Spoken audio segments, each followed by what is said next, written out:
Upon his deathbed, the king gave the kingdom to his son, the island. But he gave Kamehameha, the Hawaiian war god. That was a symbol right there. That sign showed Kamehameha, if you want to be the king, you have to fight for it. And that's what he did. He was a conquering warrior. Imagine 1,000 war canoes landing on the shore. When they landed on the shores of Maui, he ordered all of his chiefs, war instructors, to flip the canoes, turn them over, capsize the boats. And he gathered all of his warriors and he said, "E mua e na puki'i, e inu I ka vai ava ava. A o e hope e ho'i mai ai. We're gonna win or we're gonna die."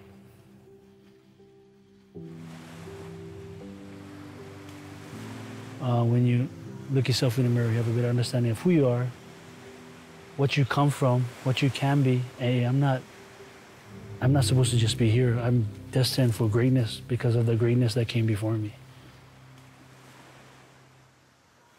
This is how we do it, do it. This is how a kingdom comes. This is how we get it done. This is how we do it, do it. This is how a kingdom comes.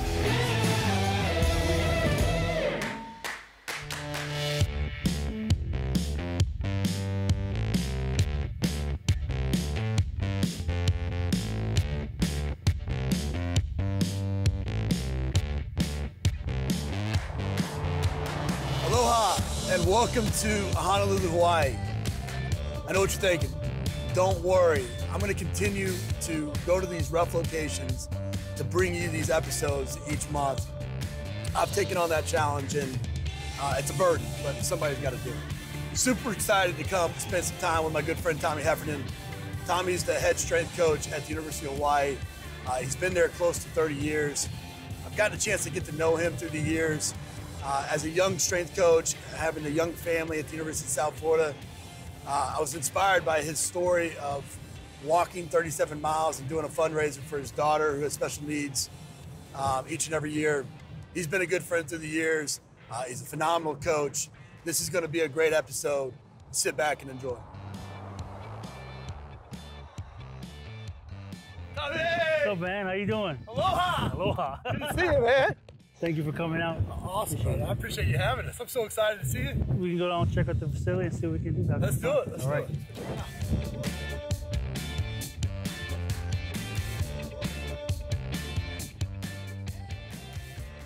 So this is our athletic training facility, 10,000 square feet, a lot of great equipment. The old weight room only was 2,000 square feet. Wow. So we've come a long way as far as our space.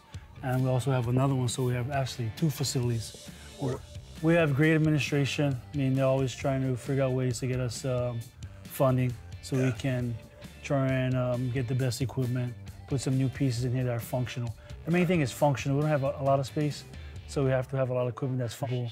We can run multiple teams in here at the same time. How many sports? 21 sports, over 500 athletes, so sometimes we might run into at least 3 teams in here. Yeah. So the way we set it up is we have actually 3 sections where we can train multiple teams, mid-level teams with maybe 20 athletes.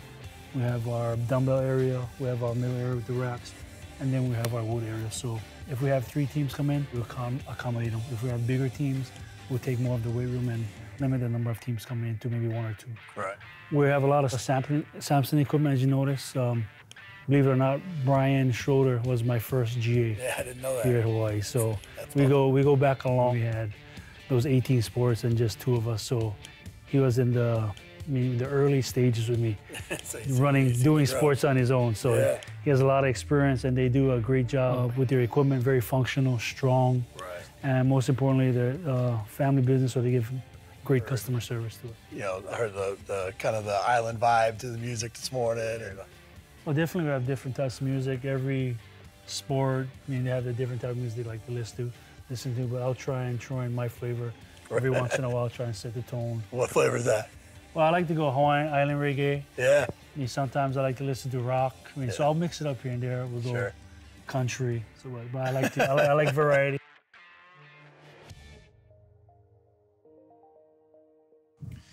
You've mentioned pride a couple times. You know, obviously I think you don't go 10 feet in this state, without realizing that that's what the core value of the entire state is. Talk about Hawaii as a whole and the people that are coming to those games, supporting the Bows each and every week. Well, we're the University of Hawaii, but really we represent the Pacific. I believe not only Hawaiians, but we represent all Pacific people: Samoans, Tonga, Tahiti, Fiji, New Zealand. And playing for the University of Hawaii means playing for all those people. I remember when growing up, me and my brother would go to all the University of Hawaii games. My dad would would park outside, we would run in, save a parking spot, we'd be there before anybody else. And once the stadium opened, we would run in and we would actually watch the team come in. That's how early we were into the games. And me and my brother would be at the tunnel, high-fiving all the players, and they would come in. And that's the memories I have of Hawaii football. How do you build trust with those players that fast, given that they have such a tight-knit community as it is? I think the word is respect. You have respect for those players. Show them that you care about them. And I think once they get a feel of the person you're, not by the coach, but the kind of person you are, then that kind of opens up their eyes and their hearts to the true person that is you. Right. And I think that's my strength with our players is they know I'm going to coach them, and I'm going to coach them hard, and I'm going to be hard at my times. I think they understand my true mission is to help them be better at what they are and help them be better people and hold them accountable for their actions so that they can be better, not only on the field, but off the field, in the communities, for their families, doing things the right way so that their family is proud of them. Because pride is probably a huge word for our people. Because when you walk out there, you don't only wear the Hawaii, which is you represent the state and the culture, but you also represent your family, your community, the people of the village kind of raised you to who the person you are. So I think having that whole mindset and understanding that I understand that, and I am about developing them as a whole.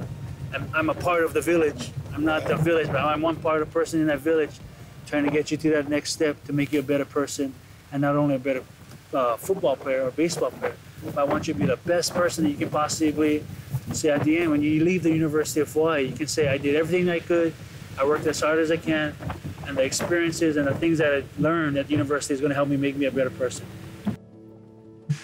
Give me an example of how you showed one of those athletes. As you know, as coaches, our kids, they have a lot of things going on outside, not only football or in class, but they have home life as well.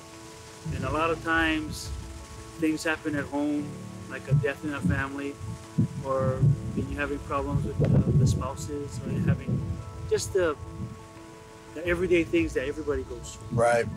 And sometimes when I hear of things at home, and I hear of some of the negative things that's going on in their life, I'm not afraid to pull them on the side, give them a hug.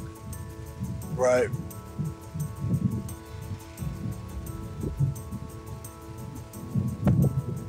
Just to show them that I care.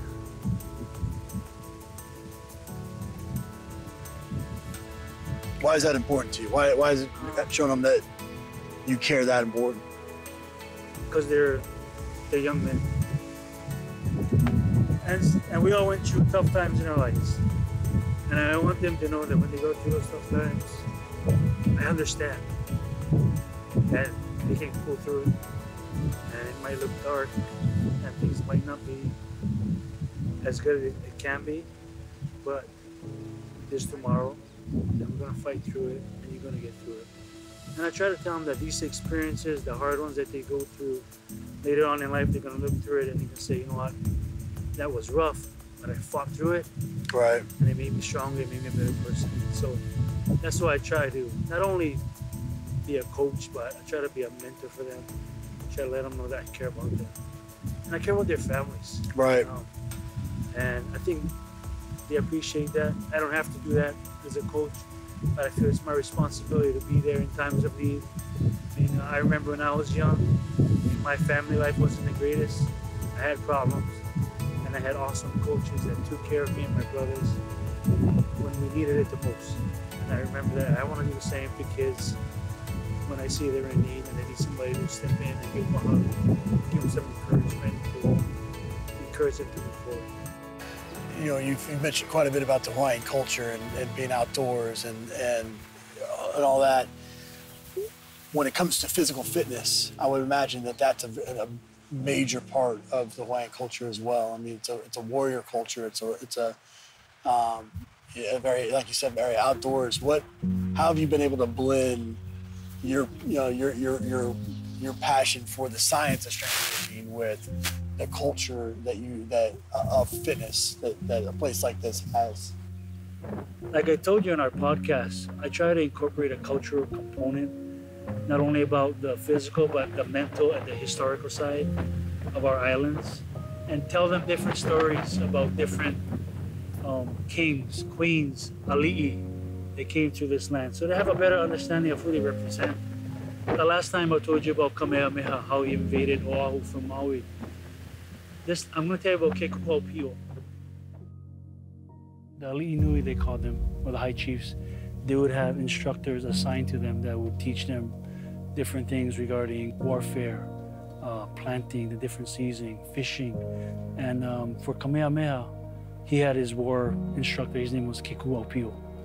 And for Kekuaopio, the last rite of passage or ritual or test he had to do to get to that level was called the Unihi Shark ceremony. And what the people did is they would kill a cow and they would bury it to get it spoiled. And then they would stuff the carcass with ava, the ava root, and they'll let it sit for a couple weeks. Then the instructor would take the student out on a boat, just the two of them, on a canoe, and they would paddle out to sea, hoisting the carcass on the boat. And then when they found the perfect spot, the instructor would cast the carcass into the ocean. And what they would do is wait for a certain shark, not any shark. It had to be a black shark, which is very rare. And once the instructor seen the black shark, then he knew it was time. And they would let the shark feed on the carcass to get a little bit tired and sluggish. And when the instructor thought it was time to go, he gave the student, which is Kekuaopio, a knife and tied his cordage to the boat and sent him off the boat. And his goal was to kill the shark and bring it back on top of the boat. And that was the only way to pass that test, to kill the shark and bring it back to the boat. They took it back into shore, and then they went to the heiau, or the Hawaiian altar, and they performed a ceremony in which the student ate the eye of that particular shark. And that was his graduation to becoming a war instructor. So, I mean, a lot of different things in this tale. It talks about how fierce and how fearless and confident our people were before, how much passion and pride they had in their work. So I think it's a very important for our student athletes to see what kind of culture we come from and see the people and chiefs and awesome people that represented our culture back then. I think once they get an idea of who they represent and the kind of pride that our people had in the past, I hope that sparks something in them that want to bring the best out of them. I want to help them be better at what they do, not only as athletes, but as people and as students. I think with our profession, a lot of our success deals with winning and losing. And you're judged by how you do on the field, what kind of season you had, how many games you won, did you go to a bowl game? I think the lesson I learned from my kids is no matter what happens on the field, no matter what happens at work, how high or how low, they love you no matter what. My daughter, Hilinai, her name means faith. And ironically, Hawaiian culture, they believe when you name your kid, it's going to be tied to the name. So I'm going to get emotional talking about her. So when she was born, she had a rough birth, like I told you. She almost died. So Hilinai means faith, and we had faith that she'll pull through. And she did pull through, and we're freaking so happy that she made it. And then outside of that, she has other challenges that she's special needs. She has some cognitive delays, development. Physically, she's limited, but outside of that, She's a great person, great girl, big heart, super heart. Yeah. She loves her brothers and sisters. She loves all of our teams. She loves coming to work with me. But, so she has a condition, and we knew she was different when she was born. As she started to develop, we knew we have to make some changes. We got into early childhood education as soon as possible to get her as much help as possible. We got her in a great school here in Variety School that has all the therapists in session. And she's just a constant reminder to me of how fortunate I am, of how lucky I was to do the things that I do. And I gotta remind my athletes once in a while about how fortunate we are to do the things we do, because some people in life, they don't have that choice. That choice was made for them. And like my daughter. So that's the one thing that she reminds me about, how fortunate I am to do things I do. And constant reminder daily about there's other people in the world that are less fortunate, and we got to take advantage of what we have, our gifts and our abilities, and be humble, be grateful, give back to the community. Don't be afraid to do what is right. If you see something that is wrong, don't be afraid to go in there and step in and do what is right. We do an annual walk for her that I do every year. That's a constant reminder for me about not only her, but all the people in Hawaii, all the special kids in Hawaii who deal with daily struggles that we don't think of. It makes our problems so minute compared to the things that them and their families go through daily. So we do a walk from Haula, my hometown, to her school where we got a chance to visit. And that's a close to 40-mile walk. And I only do that once a year. And I tell myself, I do this once a year, and it's a struggle. But these kids do that every single day. So that's a great reminder for me. And it's good for my athletes to see her in the weight room because they understand her situation. And I mean, I think they love her. They treat her like it's their sisters. Our coaches are very accommodating. They let her come to practices. And she is UH's #1 fan on game day. She's a warrior. And I tell my son, you know what? Haley might be limited, but I hope you can have the heart that she has. She has a warrior heart. Man, this has been awesome, brother. Appreciate you so much for having us. Just appreciate the passion you have for what you do, but more importantly, for your athletes, for your family, for your culture, man. And so I've just been terribly impressed with everything that you got going on and the great people here in Hawaii. Well, thank you and Play for coming out and visiting us. We had a good time having you. Hope you learned a little bit about us, our culture, and how we do things in Hawaii. So Awesome, thank you very much. Thank you so much, man. Take care. All right, aloha. See you, bud.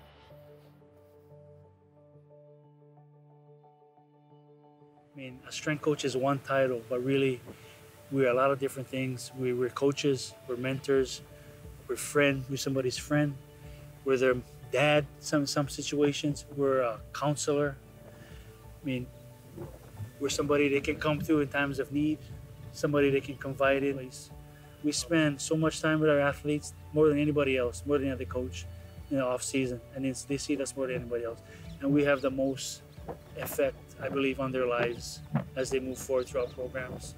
And it's very important that they see us as true people. And that's our job, is to be a true person, a well-rounded person that they can look to at any time, not only in times of training, but any time in their career at the university, they can come to us. And when they leave the university, they can come back and they say, thank you, Coach Tommy. Even when I see a lot of my athletes around, I get a big hug from them. Hey, how you doing, Coach? That's what it's about. It's not about now. It's about sending them off and letting them remember that you were there for the good and bad. And that's what they're going to remember most about us. What an amazing experience to come down and spend a day in paradise, but more importantly, time with Tommy Heffernan. Here's a guy, in my opinion, that's figured out the secret. He's been at the same place for close to 30 years, and I talk a lot about the power of vulnerability, and Tommy's a guy that epitomizes what that means. He wears his heart on his sleeve. He's a strong man, but more importantly, he shows that he's not a robot, that he's a human being, and that he cares about his culture, his university, and his athletes. And I think that's what makes him great. It's been a great year. It started in snowy Colorado and it's finishing here in paradise in Hawaii. I'm so truly honored to have had the privilege given to us by Play and our sponsors to highlight the phenomenal people that we have in our profession. I'm so excited about Play, Perform, and Beyond the Chalk and where we're headed into 2018. Make sure you stay tuned. All right, babe, let's go. This is how we do it, do it.